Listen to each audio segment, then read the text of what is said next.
warahmatullahi wabarakatuh.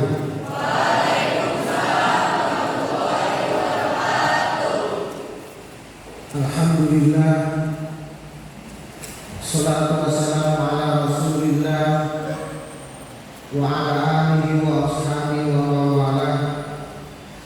La hawla wa la quwwata illa billah.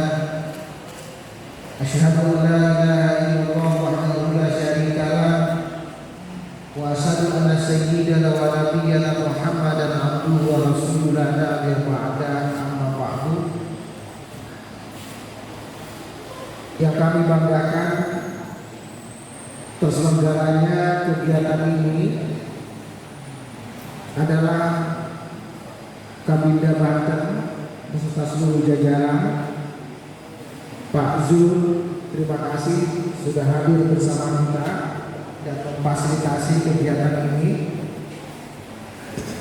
Bapak Kepala Sekolah SMAN 2 Pandeglang yang kita banggakan, KCD Pandeglang yang tadi telah memberikan sambutan, dan narasumber kita ini mitra FKPT Provinsi Banten, Pak Ilham Nugraha, asli pakai son di alam Pandeglang, Menes. Kalau tanya rumahnya saya belum tahu, tapi saya tahu di Menes. Pak Ilham ini nanti kita dengarkan. Beliau adalah pegawai negeri di lingkungan Pemprov terakhir. Kemudian masuk terbawa ke dalam kelompok jaringan radikal terorisme. Maka sekarang beliau bersama kami FKPT Banten dan seluruh jajaran pemerintahan punya misi untuk menghindari agar masyarakat Banten terjauhkan dari radikal terorisme. Nanti kita dengarkan mengapa dia bisa masuk dan mengapa dia bisa keluar. Adik-adik, anak-anakku, tadi Pak Kepala Sekolah mendisiplin saya kalau yang seragamnya masih belum lengkap itu baru masuk. Yang sudah lengkap berarti saya menyebutnya kelas 2 atau kelas 3. 10, 11, 12 gitu ya. Zaman saya dulu nggak ada 11, 12. Adanya kelas 1, kelas 2, kelas 3. Anda atau anak-anakku, adik-adikku semua masuk ke SMA 2 ini bukan sesuatu yang gampang. Dari ribuan peminat sekota Kabupaten Pandeglang, adik-adiklah yang diterima di sekolah ini. Adik-adik menganggap SMA 2 ini sebagai sekolah favorit. Maka hampir seluruhnya menginginkan diterima di sekolah favorit ini. Maka bagi adik-adik yang sudah diterima dan bersekolah di SMA 2 ini harus mampu menjaga, belajar dengan rajin dan tekun, dan turut patuh kepada kedua orang tua, kepada guru, dan tentu kepada negara dan bangsa. Karena kemudian adik-adik akan mengisi negara ini, Kabupaten Pandeglang ini setelah tamat dan tentu setelah kuliah nanti beberapa tahun yang akan datang. Kabupaten Pandeglang bukan hanya di kecamatan kota, kurang lebih ada 30-an ya Pak Kepala, 35 ya kecamatan, 35 kecamatan, penduduknya cukup luas dan padat. Dan seringkali kita mendengar bahwa Pandeglang ini disebut sebagai kota santri, kota sejuta santri. Adanya Pandeglang itu enggak? Nah, penduduk Pandeglang 1,3 juta. Kalau disebut 1 juta santri, berarti tinggal 0,3 yang belum jadi santri. 1 jutanya sudah jadi santri. Sejuta santri, sejuta kiai. Nah kalau sejuta santri, sejuta kiai, penduduknya 1,3 juta, semua sudah jadi santri, sudah jadi kiai. Mestinya Pandeglang lebih baik dari kabupaten lain. Mestinya Pandeglang berakhlak lebih bagus dari kabupaten kota lain. Pandeglang harus tidak boleh ada narkoba. Kok kiai dan santri kok isinya? Tapi ternyata tidak demikian. Kalau kita mengacu kepada sensus pemilu, itu sekitar 700-an penduduk dewasa yang sudah boleh memilih dari 1,3 juta. Mau jadikan apa Kabupaten Pandeglang? Semua ada pada tangan adik-adik hari ini, dan kelak kemudian akan menjadi apa juga terletak pada adik-adik sekarang ini. Apakah Pandeglang ada kelompok radikal terorisme? Nah, ini saya mulai turun ini supaya bisa berdiri dan bisa duduk Pak Dokter.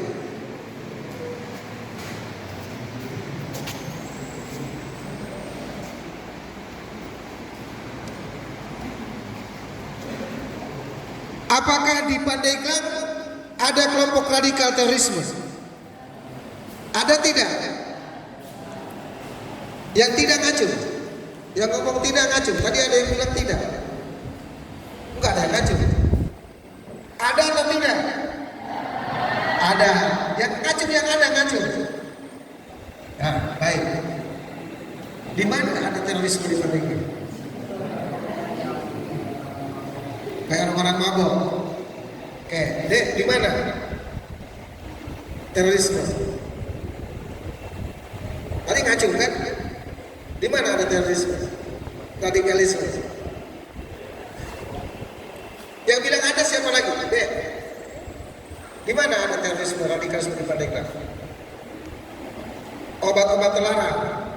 Nah, satu mabok, satu obat terlarang, satu diem. Itu BNN yang punya. Adik-adik, kelompok radikal terorisme di Provinsi Banten. Artinya Pandeglang, Rembang, Serang, Cilegon, Tangerang Raya menempati posisi nomor urut 2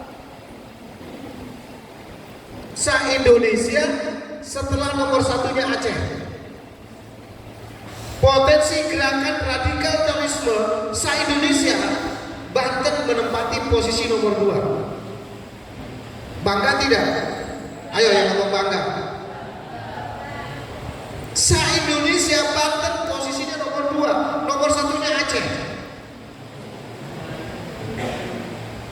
Potensi gerakan radikal terorisme. Dan di Banten sudah masuk kategori zona berbahaya nomor 2 se-Indonesia. Termasuk yang mendukung gerakan itu ada di kelompok pelajar, anak-anak. Adik-adik tahu Pak Wiranto, Menko Polhukam pada waktu itu ditusuk di mana? Menes. Yang nusuk Pak Wiranto pakai bismillah. Bismillahirrahmanirrahim, ceker.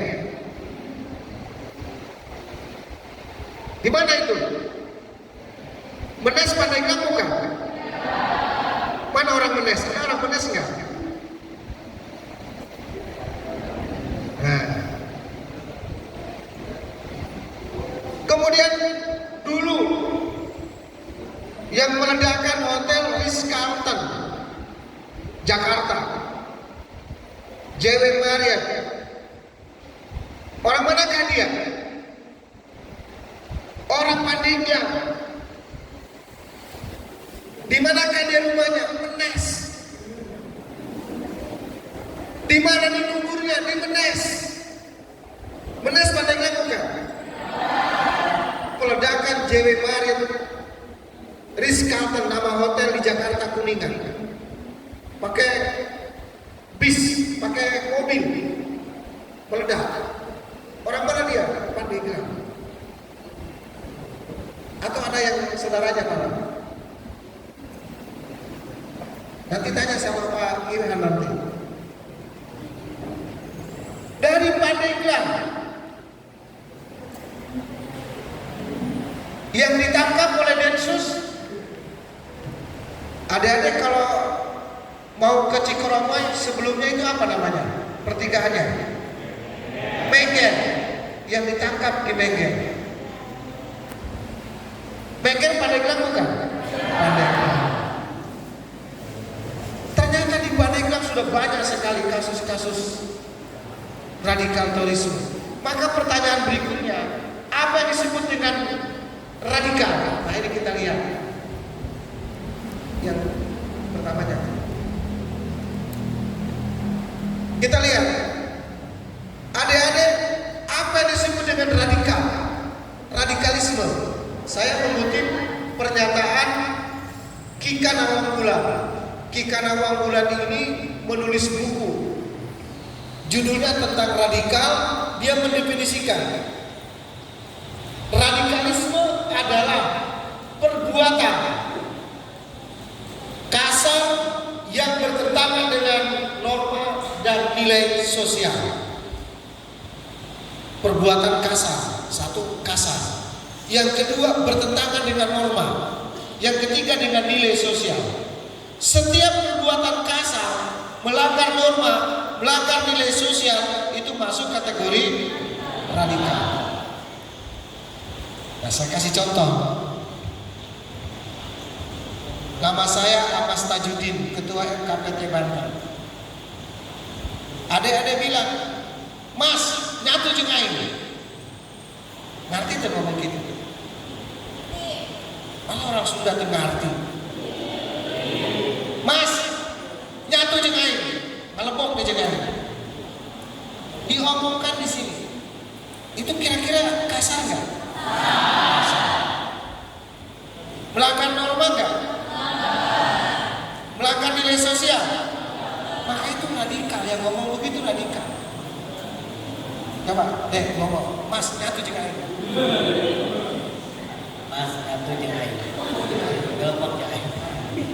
Kasar nggak itu? Melanggar norma tidak? Melanggar nilai sosial? Itu radikal ketika awal mula. Kalau diucapkan di sini. Sekarang saya ke Baduy. Tiba-tiba saya ketemu orang Baduy, cik orang Baduy, "Mas, nyatu jeung aing." Kira-kira kasar nggak itu? Melanggar norma tidak? Melanggar nilai sosial tidak? Kata Ikan Amangulan itu tidak radikal, karena yang ngomongnya di Baduy dan orang Baduy. Ini dari segi ucapan. Kalau ngomongnya di sini, kira-kira kepala sekolah bisa nganggur kalau ada anak buahnya, ada mahasiswanya ngomong ke saya, "Mas, nyatu jeung aing, selesaikan nyatu jeung aing." Itu radikal, kata Ikan Amangulan. Tapi kalau ucapkan di Baduy, dia memang normanya tidak dilanggar, nilainya tidak dilanggar, ngomongannya tidak kasar, di suara kan bahasanya begitu, maka dia tidak masuk radikal. Ini Ikan Amangulan. Makanya setiap ucapan kita, setiap perkataan kita bisa radikal, bisa tidak radikal. Dengan ucapan yang sama, beda tempat, beda radikal atau tidak radikal. Kira-kira ini semua orang Sunda kan? Kalau aku orang Pandeglang tidak bisa bahasa Sunda, nanti saya laporkan ke Kapsek untuk dipindahkan ke Semarang. Tidak dekat. Kemudian berikutnya,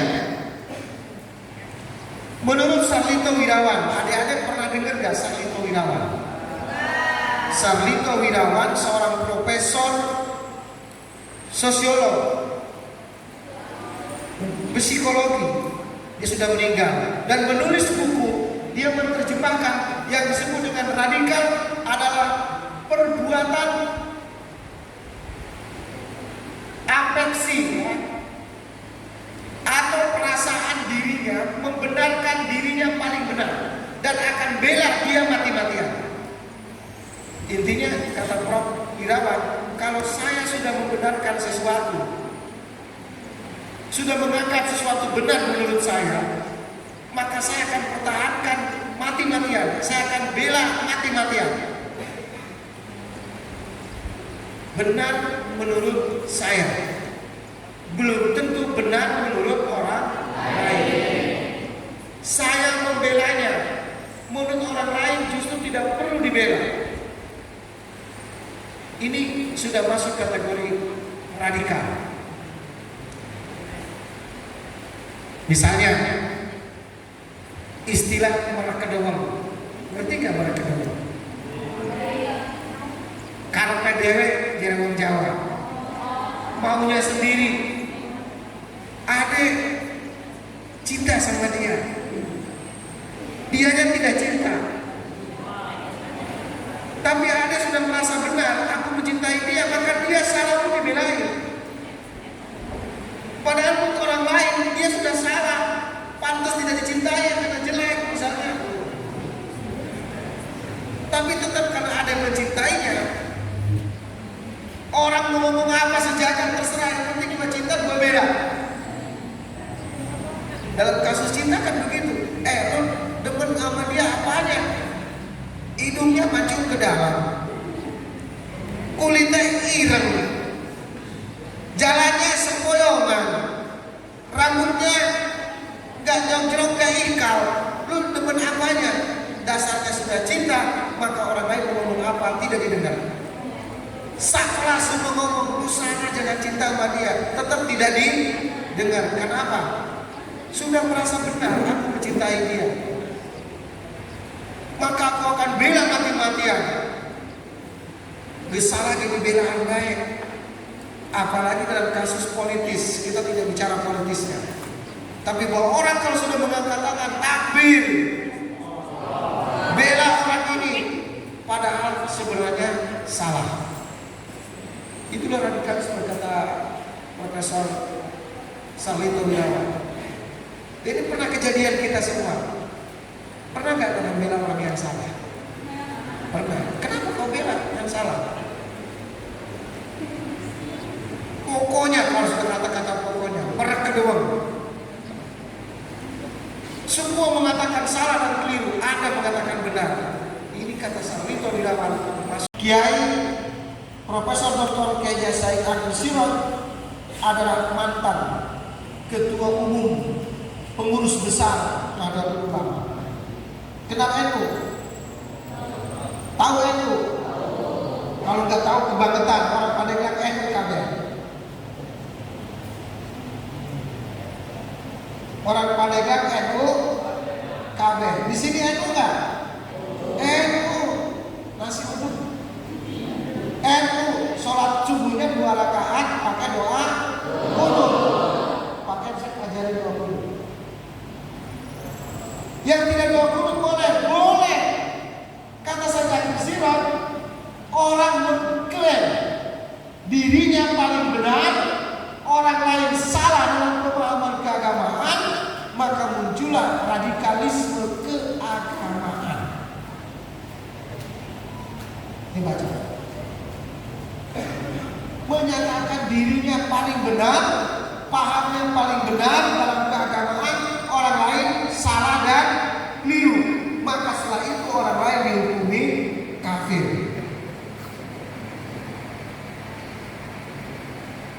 Ada nggak di Pandeglang? Pakai Al-Jawas, saya perlu kemukakan. Di video TikToknya lihat.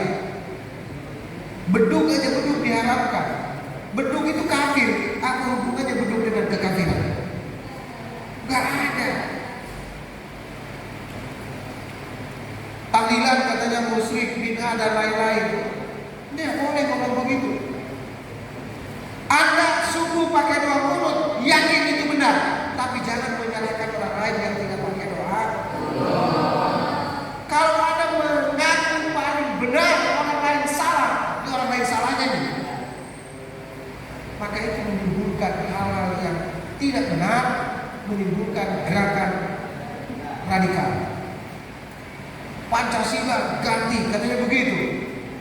Tidak sesuai dengan Islam dan lain-lain. Di sini mulai, sehingga orang lain, orang yang sarungan seperti saya dianggap kafir. Ini kata Said Agil Sirot. Maka muncullah orang saling membid'ahkan.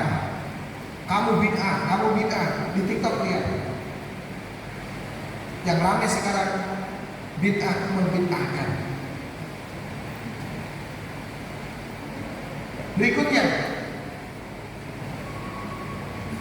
menurut Ali Mudofir, ini tokoh pesantren, pembuat buku, penulis buku tentang pondok pesantren. Apa dia kata?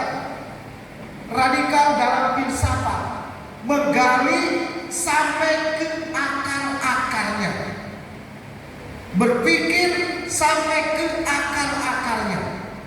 Bila perlu, Pangeran Tuhan Gusti Allah pun ditanya sedang apa. Itu berpikir filsafat. Maka ketika berbicara filsafat, tidak selesai kalau kita tidak bicara sampai ke akarnya. Bila perlu akarnya dicabut supaya kelihatan. Itu berpikir filsafat. Harus radikal dalam filsafat. Ini Ali Mudofir.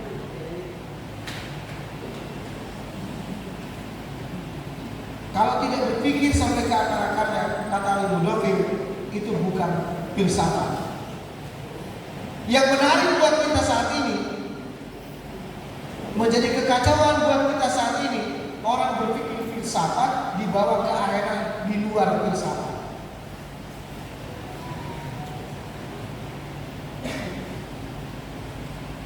Sudah ada yang pernah baca buku filsafat?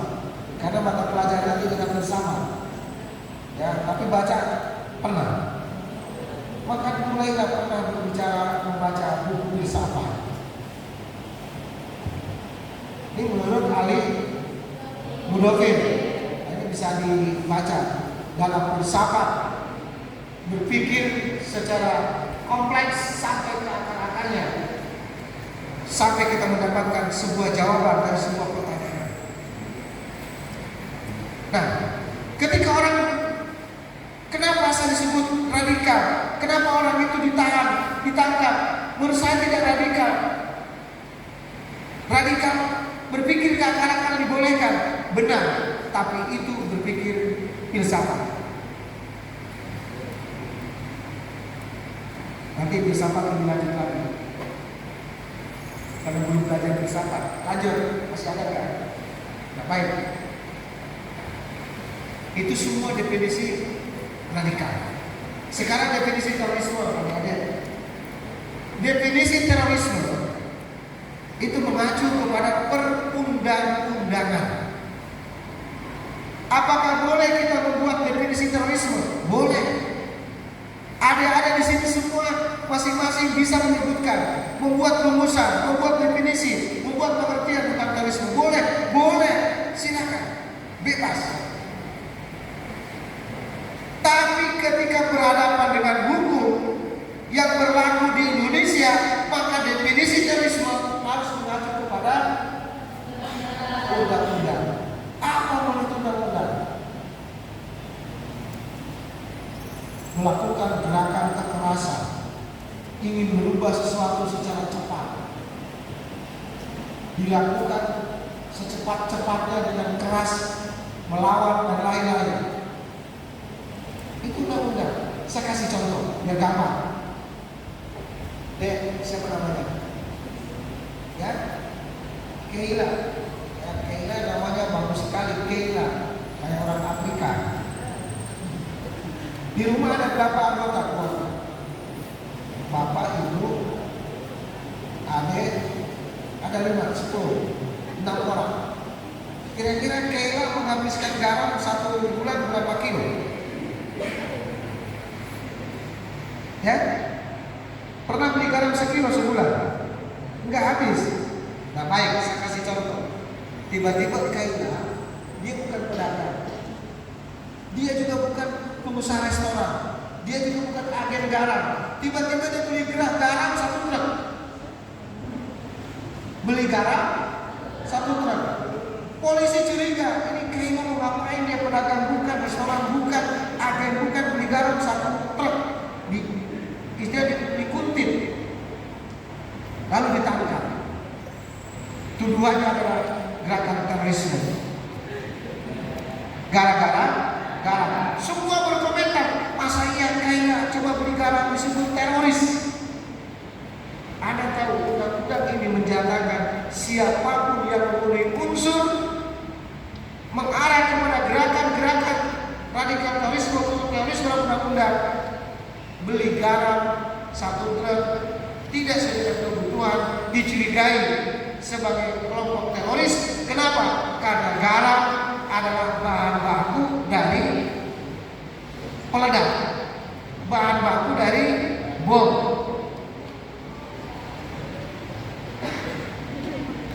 Di Bandung ada yang beli panci ditangkap.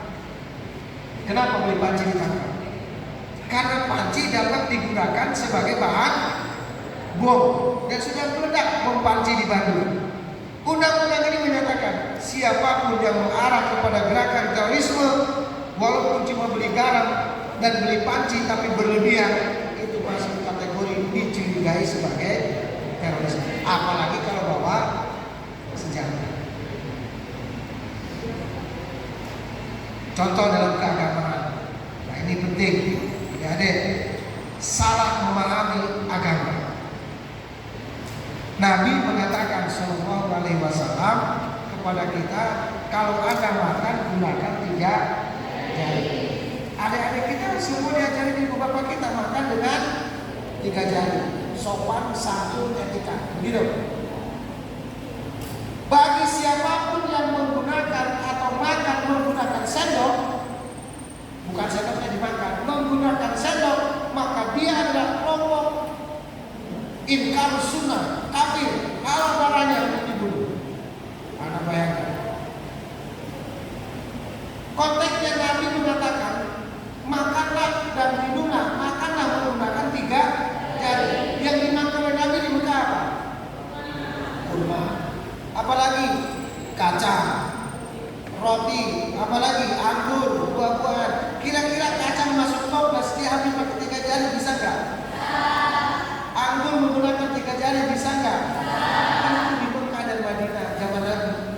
Di Pandeglang sekarang makan sop iga jangan pakai sendok, pakai 3 jari. Bisa nggak? Mau nggak? Melodok bibirnya.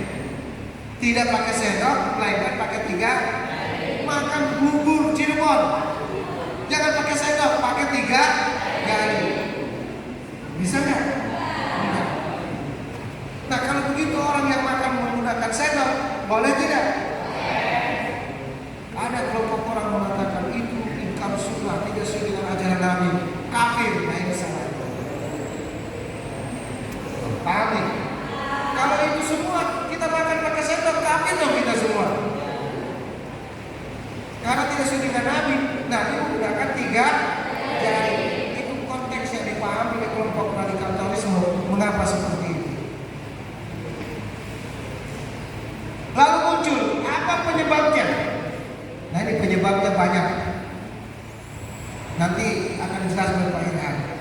Pertama adalah karena dia membutuhkan pekerjaan, membutuhkan uang, alias kemiskinan yang melanda kita dapat orang berpikir radikal terorisme dan melakukan kejahatan terorisme.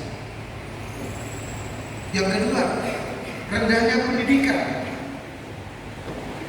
Ada doktrin dari awal di mana pelajar didoktrin harus agamanya seperti ini, piara jenggot, piara kumis, piara apa lagi, kakinya naik di atas, bajunya harus begini dan begitu, dan lain-lain, sehingga muncul di permukaan orang-orang yang berbeda dengan kebanyakan orang. Dari pikiran itu mereka muncul pikiran-pikiran aneh, terorisme. Yang ketiga, mengkafirkan orang lain yang berbeda dengan kita. Sedikit-sedikit beda kafir, sedikit-sedikit beda kafir. Padahal tidak demikian. Nabi melarang menyebutkan menuduh orang lain kafir. Sekalipun benar tidak boleh disebut kafir. Itu penyebab.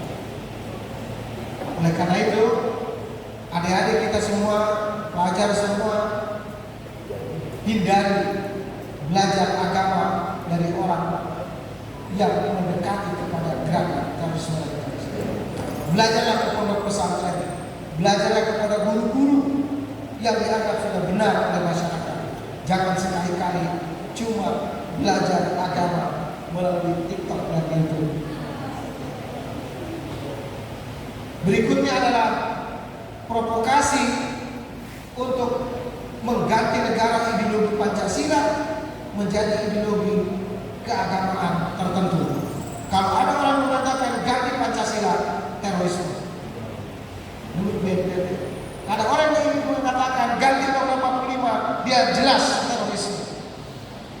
Oleh karena itu kita sepakat negara ini NKRI berdasarkan Pancasila dan Undang-Undang Dasar 1945 itu sudah harga mati.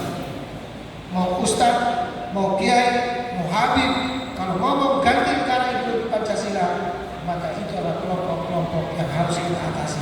Terorisme. Terakhir, jaga Kabupaten Pandeglang.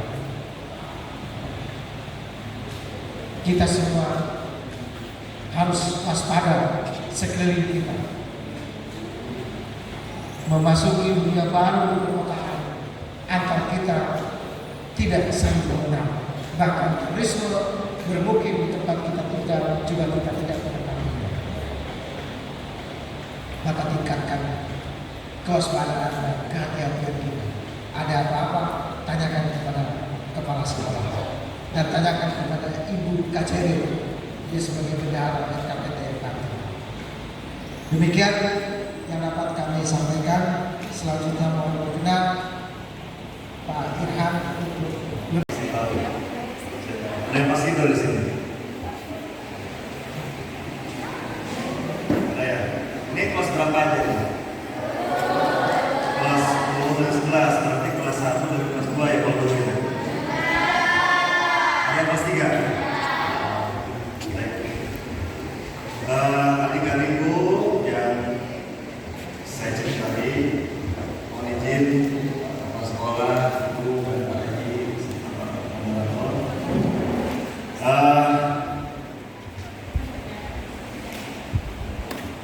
sebelum saya memperkenalkan diri, saya ingin bertanya kepada adik-adik. Adik-adik, percaya nggak terorisme? Ada nggak percaya nggak dengan aksi-aksi terorisme yang selama ini ada di Indonesia? Ada yang nggak percaya? Ya, kalau nggak percaya nanti saya akan memperkenalkan diri. Baik, kalau adik-adik, saya izin memperkenalkan diri. Negeri Islam sendiri dianggap negeri kafir. Ya seperti itu. Ya, karena salah satu pemahaman ajaran mereka itu diantaranya adalah membagi negara ini dibagi menjadi dua bagian. Suatu negara itu. Jadi ada negara namanya Darul Islam, negara Islam. Ada yang namanya negara Darul Kufar, negara kafir. Jadi mereka itu membagi negara ini menjadi dua bagian. Yang pertama negara Islam, yang kedua negara kafir. Apa itu negara Islam menurut mereka? Negara Islam menurut mereka adalah negara yang dimana hukum-hukum atau aturan yang diterapkan di negara itu adalah menggunakan syariat Islam, walaupun mayoritas penduduknya adalah orang-orang kafir. Itu. Kemudian apa itu Darul Kufar, negara kafir? Negara kafir itu adalah hukum-hukum atau negara suatu negara yang dijalankan hukum-hukumnya, aturannya menggunakan aturan kekafiran, aturan-aturan di luar aturan syariat Islam, walaupun mayoritas masyarakatnya adalah orang-orang di Islam. Jadi seperti itu doktrinnya. Seperti di Indonesia, mereka menganggap Indonesia itu adalah negara kafir. Kenapa? Karena dianggapnya oleh mereka itu adalah Indonesia ini menggunakan hukum selain hukum Islam. Hukumnya adalah hukum Undang-Undang Dasar 1945 buatan orang-orang kafir Belanda. Gitu. Walaupun mayoritas penduduknya adalah Muslim, maka dianggapnya negara Islam negara kafir. Sehingga wajib diperangi penguasanya, presidennya wajib diperangi, tentara-tentaranya wajib diperangi, polisinya wajib diperangi, bahkan halal darahnya, karena mereka sudah melakukan kekafiran. Sehingga terjadilah aksi-aksi teroris di Indonesia. Banyak kan teror terhadap polisi di pos jaga dibom, kemudian ini dibom. Sampai tahun 2017 itu aksi-aksi teroris itu banyak sekali. Gitu. Ya. Jadi seperti itu. Jadi faktor-faktor yang mempengaruhi terorisme itu seperti itu. Ya. Jadi paling bahaya, makanya untuk adik-adik, kakak ingatkan, tolong hati-hati. Apalagi adik-adik di bangku sekolah negeri ini yang mana literasi ilmu terkait dengan keagamaan ini kurang, ya hati-hati. jangan sampai ketika nanti adik-adik ingin hijrah, ingin mempelajari agama dengan maksimal, dengan serius, sehingga salah memilih guru agama. Di sini ada rois. Nah, itu maksimalkan. Ketika misalnya adik-adik di sini tidak ada kurang literasi ilmu pelajaran agamanya, silakan cari tempat-tempat atau guru-guru yang memang guru-guru agama yang bisa betul-betul memberikan ajaran-ajaran pembelajaran agama yang baik, yang benar sesuai dengan Ahlus Sunnah wal Jamaah. Gitu. Ya, jadi seperti itu. Nanti selanjutnya saya tidak akan yang lebar, kita lebih maksimalkan dengan tanya jawab saja. Ya, itu saja mungkin yang bisa saya sampaikan. Kurang lebihnya mohon maaf. Wassalamualaikum warahmatullahi wabarakatuh. Maulana dari kelas 10A. Izin bertanya, apakah radikal terorisme itu termasuk hal yang wajar? Akankah dari generasi ke generasi akan bermunculan? Bisakah perilaku tersebut dihilangkan secara total? Terima kasih. Apakah terorisme, radikalisme yang mungkin muncul setiap zamannya dapat dihilangkan? Tadi sudah saya jelaskan, kalau radikal filsafat itu harus dikembangkan, berpikir sampai ke akar-akarnya. Itu teori ilmu pengetahuan, harus dicari tahu dan dipelajari, bahkan dikuasai. Tapi konteksnya adalah posisinya radikal filsafat. Nah, yang tidak boleh di Indonesia adalah radikal terorisme. Kenapa radikal terorisme tidak boleh? Karena banyak sekali penyimpangan, di antaranya menurut undang-undang ingin mengubah sesuatu secara cepat menggunakan kekerasan. Ingin mengubah sesuatu secara cepat menggunakan kekerasan. Ini yang tidak dibenarkan. Dan dalam konteks Indonesia, orang ingin merubah negara Indonesia dari dasar negara Pancasila dan Undang-Undang Dasar 45 hendak dirubah, diganti dengan ideologi khilafah. Ada pada nama khilafah. Khilafah itu kelompok Hizbut Tahrir, juga kelompoknya FPI. Padahal banyak sekali FPI. Oleh karena itu pemerintah melakukan pencegahan. Dua organisasi ini sampai hari ini dilarang, dibubarkan oleh pemerintah. Nah, apakah ke depan bisa dilarang? Acara ini dalam rangka melakukan upaya pencegahan tidak muncul kembali kelompok-kelompok radikalisme di masa yang akan datang. Kita mulai dari pelajar. Tentu organisasi-organisasi yang mengarah kepada hendak mengganti negara di Pancasila dari sekarang harus dibubarkan, harus dijauhi, harus ditegakkan hukum. Ada tahu di Pancasila banyak sekali kelompok-kelompok khilafah yang akan mengganti negara Pancasila. Kedepan kita itu harus hilangkan. Caranya tegakkan hukum. Kalau ada yang menemukan ada kelompok-kelompok itu, laporkan kepada mereka. Laporkan kepada kepala sekolah, laporkan kepada kepolisian terdekat, kepada TNI. Segera dilakukan proses, jangan sampai itu ada di sepanjang masa. Apakah bisa? Bisa. Mulai hari ini kita tidak untuk radikal terorisme. Bisa. Radikal terorisme, bukan radikal filsafat. Itu harus dipaham. Kalau radikal filsafat kita teruskan. Nah, saya kasih contoh radikal filsafat. Di depan adik-adik tadi mendapatkan ada snack. Ya. Ada minum. Ada. Nah, baik. Saya tanya, minumnya itu air putih. Apakah halal atau haram air putih itu? Kata siapa? Kata siapa? Air minum yang ada di adik-adik, air putih, itu halal atau haram?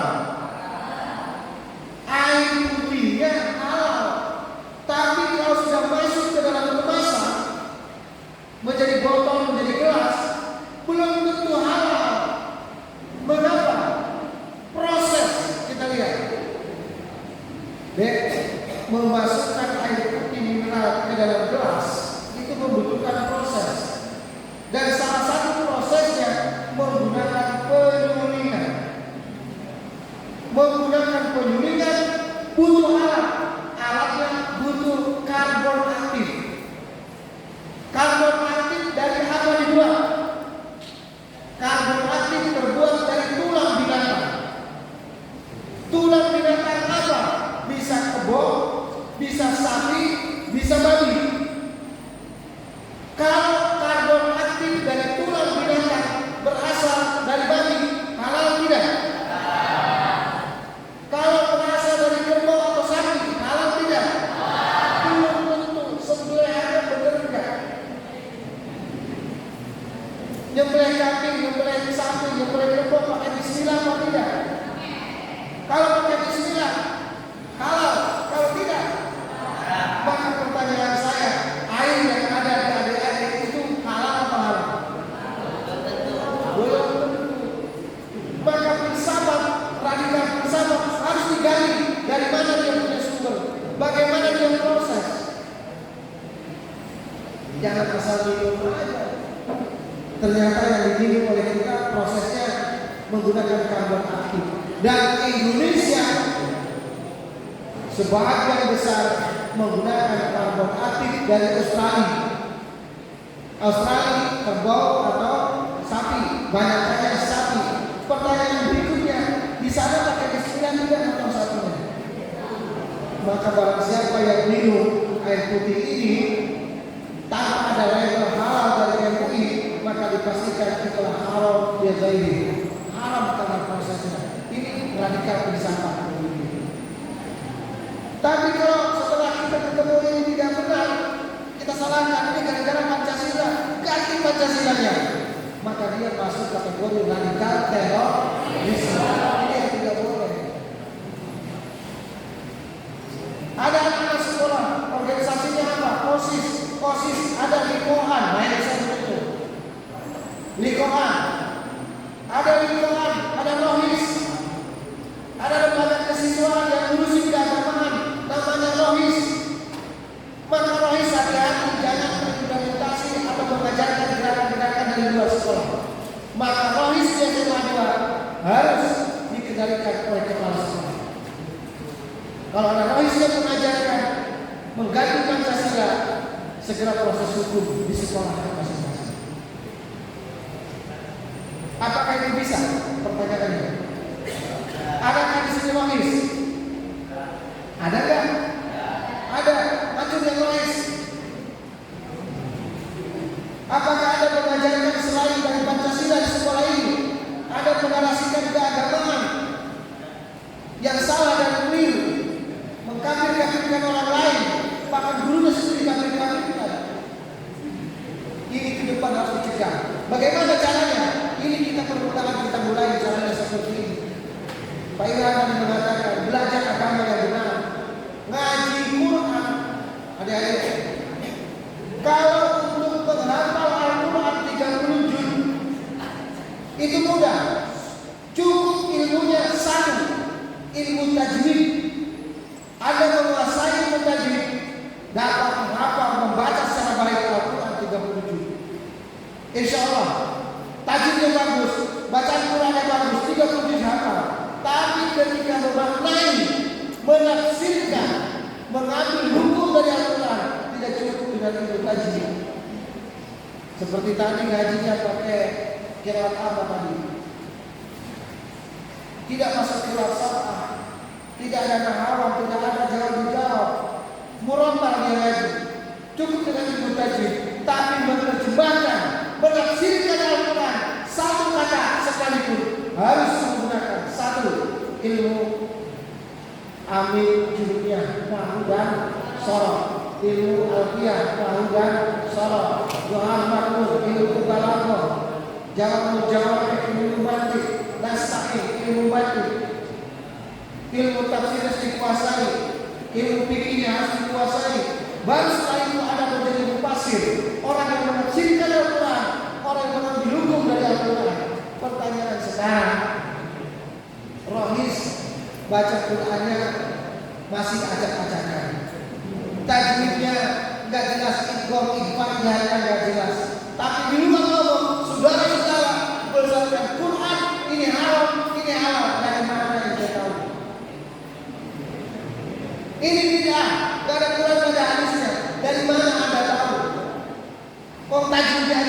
benar. Dari mana? Menafsirkan Al-Quran tidak semudah itu. Maka saat ini Indonesia di YouTube, di TikTok muncul orang-orang yang tidak berilmu pengetahuan ulumul Quran, tapi bicara hukum sesuai dengan Al-Quran menurut mereka.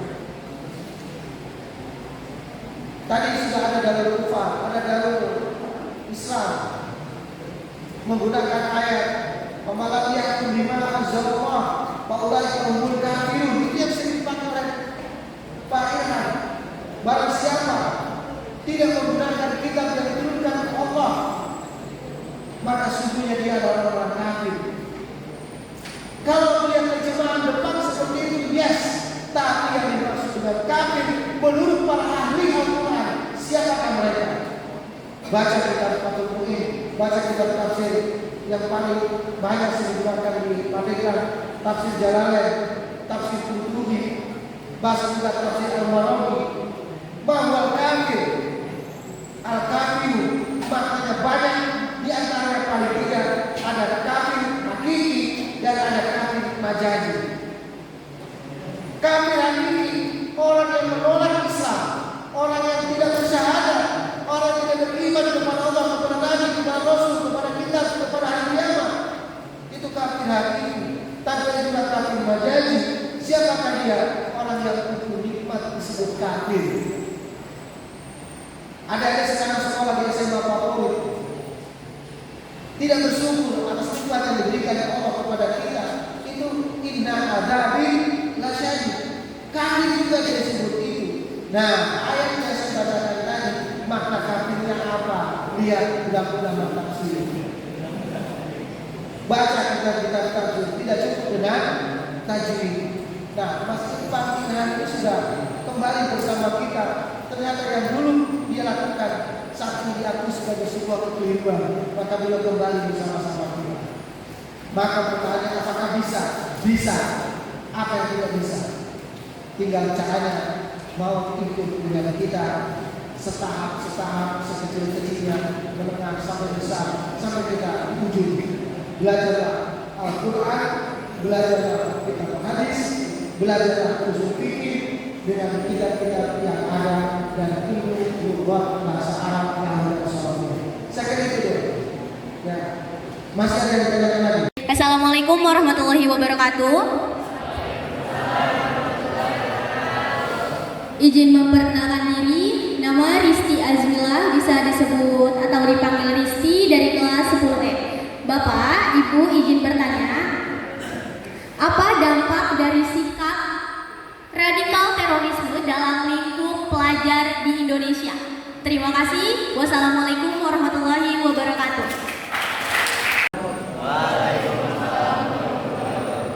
Perkenalkan, nama saya Dikapi dari kelas 10D. Saya ingin bertanya, apa dampak radikal terorisme terhadap hubungan antar agama dan etnis di masyarakat? Mungkin itu saja. Assalamualaikum warahmatullahi wabarakatuh. Perkenalkan diri, siap nama Anita Aprianda dari kelas 12F. Sini saya izin bertanya, seperti tadi disebutkan dalam radikal terorisme itu kan disebabkan katanya kurangnya pemahaman terhadap agama. Nah, di sini saya bertanya, kenapa tadi disebutkan bahwa Aceh dan Banten menjadi kota yang paling banyak radikal terorismenya, sementara dua kota itu mayoritasnya Islam? Terima kasih. Bagus ya. Secara umum saya katakan begini. Isu ajaran radikal terorisme adalah manipulasi terhadap agama. Tidak ada hubungan ajaran terorisme dengan agama apapun. Dengan agama apapun. Tidak ada hubungan terorisme dengan ajaran Islam. Tidak ada hubungan terorisme dengan ajaran Hindu, Buddha, Konghucu, Kristen. Tidak ada. Karena konsep dasarnya agama-agama ini, khususnya Islam, tidak pernah mengajarkan terorisme. Lalu pertanyaan berikutnya, kenapa setiap bicara radikal terorisme selalu dialamatkan kepada umat Islam? Dan ini beritanya di mana-mana. Kalau orang bicara terorisme, pasti itu orang Islam. Sungguh sebenarnya kelompok terorisme radikalisme itu tidak ada hubungannya dengan ajaran Islam. Lalu mengapa mereka takbir? Maka pertanyaannya dibalik, apakah orang yang takbir itu selalu Islam? Allahu Akbar, apakah dia Islam? Apakah ciri Islam itu takbir? Tidak ada ciri Islam takbir. Bukan ciri iman orang takbir. Rukun iman itu bukan takbir. Oleh karena itu kekeliruan terbesar kalau ada orang takbir, teriak takbir, membunuh orang, membom orang, menembak orang, menganiaya orang atas keberagaman yang berbeda dengan dia, maka itu adalah sesungguhnya terorisme mengatasnamakan ajaran agama. Gak ada hubungannya, fitnah dalam umat Islam. Orang yang takbir membunuh orang, Allahu Akbar menusuk orang, Bismillah menusuk Wabillahi, dia manipulasi dalam agama. Islam tidak mengajarkan itu. Maka siapapun yang melakukan kekerasan atas nama ideologi, membuat narasi keagamaan, maka fitnah bagi agama-agama itu. Toh faktanya di Indonesia, pelaku terorisme tidak seluruhnya adalah orang yang beragama Islam. Tidak ada masalah. Orang Kristen ada, orang Hindu ada, orang Buddha juga ada, tapi kebanyakan orang Islam dengan ciri takbir itu. Padahal itu bukan ciri. Di Serang Kota ada ditangkap agamanya Kristen melakukan upaya meledakan bom pipa di Serpong. Dia orang Kristen. Apalagi kalau bicara internasional yang melakukan kejahatan hari ini lebih banyak dilakukan orang-orang Muslim. Oleh karena itu sekali lagi ajaran terorisme radikalisme tidak ada hubungannya dengan ajaran Islam. Kebetulan di Indonesia pelaku yang ditangkap kebanyakan berteriak takbir, mengatasnamakan agama, seolah-olah perintah agama, seolah Islam mengajarkan demikian, padahal salah dan keliru. Tidak ada hubungan sama sekali. Paham ya? Jadi kalau orang sekali lagi Lebaran bulan depan sudah takbir dari sekarang, hati-hati. Malam takbir itu satu malam, bukan satu bulan. Paham ini? Bagi kita umat Islam, kita tidak bisa menolak karena orang teriak takbir. Ini contoh yang paling konkret, Pak Wiranto ditusuk pakai Bismillah. Bismillahirrahmanirrahim, buat tusuk tuh, kira-kira gitu. Kira-kira Islam mengajarkan itu enggak? Pak Wiranto Muslim. Kalau dia bersalah, biar negara hukum yang mengatakan itu, bukan perorangan. Nah ini dari semua pertanyaan, saya merangkum seperti itu. Dan pertanyaan lain, Mas Iranya memberikan jawaban. Baik, bahwa berbicara masalah toleransi, radikalisme dan terorisme itu tidak memandang agama, suku, dan bangsa. Intoleransi, radikalisme dan terorisme itu lebih identik kepada mayoritas. Di Vietnam, karena mayoritasnya Buddha, maka pelaku intoleransi, radikalisme dan terorisme adalah orang Buddha.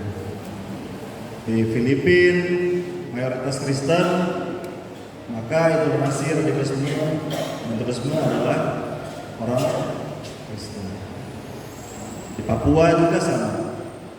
Pelaku intoleransi, radikalisme dan terorisme adalah mayoritas penduduk besar. Demikian juga di Indonesia. Berhubung Indonesia ini adalah mayoritasnya Muslim, maka pelaku intoleransi, radikalisme dan terorisme itu yang menonjol adalah Muslim.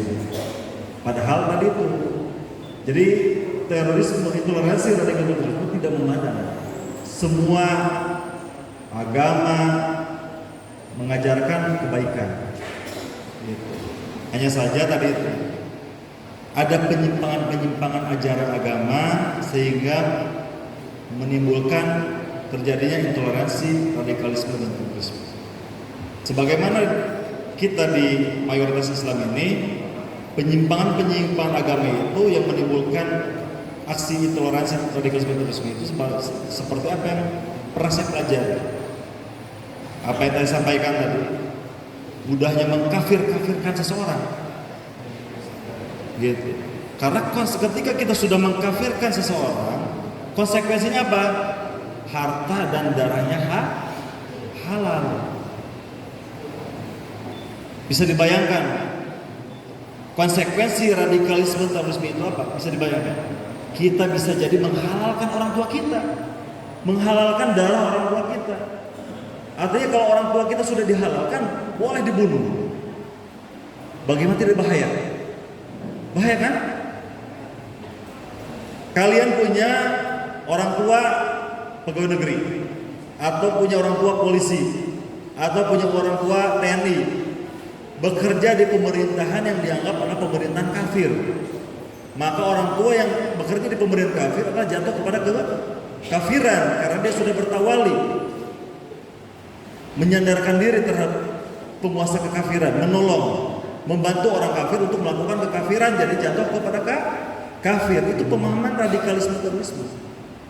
Ketika orang tua kita sudah jatuh kafir, maka didoktrinlah oleh guru-guru kita, guru-guru ngaji, orang tua kamu sudah kafir, maka terputuslah hubungan darahnya, hartanya, darahnya halal. Kamu boleh mengambil hartanya sebanyak-banyaknya, menjadi suatu ghanimah. Bahkan kamu boleh membunuh. Bahkan sebelum membunuh orang-orang kafir yang lain, ada 10 orang kafir, satu orang kafir itu adalah keluarga kamu yang terbunuh. Bagaimana tidak berbahaya pemahaman seperti itu? Maka jangankan untuk agama lain konsekuensinya, untuk agamanya sendiri berbahaya. Maka hati-hati, saya sampaikan hati-hati. Apalagi adik-adik ini sekolahnya sekolah negeri di mana literasi agamanya kurang, maka hati-hati ya. Ketika adik-adik membutuhkan ilmu agama yang lebih dari apa yang didapatkan di sekolah, carilah tempat atau guru pembimbing agama yang baik, yang benar. Kalau bisa rohis itu, adanya rohis itu, mubaliknya atau ulamanya itu, atau pengajarnya itu rekomendasi dari Kementerian Agama atau MUI supaya terkontrol, gitu. Ya, rekomendasinya ada. Rois-rois yang ada di sekolah-sekolah itu kalau bisa ada rekomendasi langsung khusus. Jangan asal cabutan dari sekolah bebas mau ambil dari mana aja, nggak boleh. Kalau bisa, kalau memang bisa diatur seperti itu Pak Yai, gitu. Kalau memang bisa diatur regulasinya seperti itu. Jadi rois-rois itu kalau bisa pengajar agamanya itu direkomendasikan dari MUI dan atau Kementerian Agama supaya tidak ada salah. Karena bahaya. Faham radikalisme, faham terorisme itu berbahaya, sangat berbahaya. Salah satu contohnya tadi yang saya sampaikan itu, bisa menghalalkan orang tua kita hanya gara-gara orang tua kita kerja di pemerintahan, hanya jadi guru pemerintah SN, hanya gara-gara jadi polisi, hanya jadi gara-gara TNI. Itu sudah halal harta dan darah. Gitu, ya. Lalu tadi tuh Pak Yai, kenapa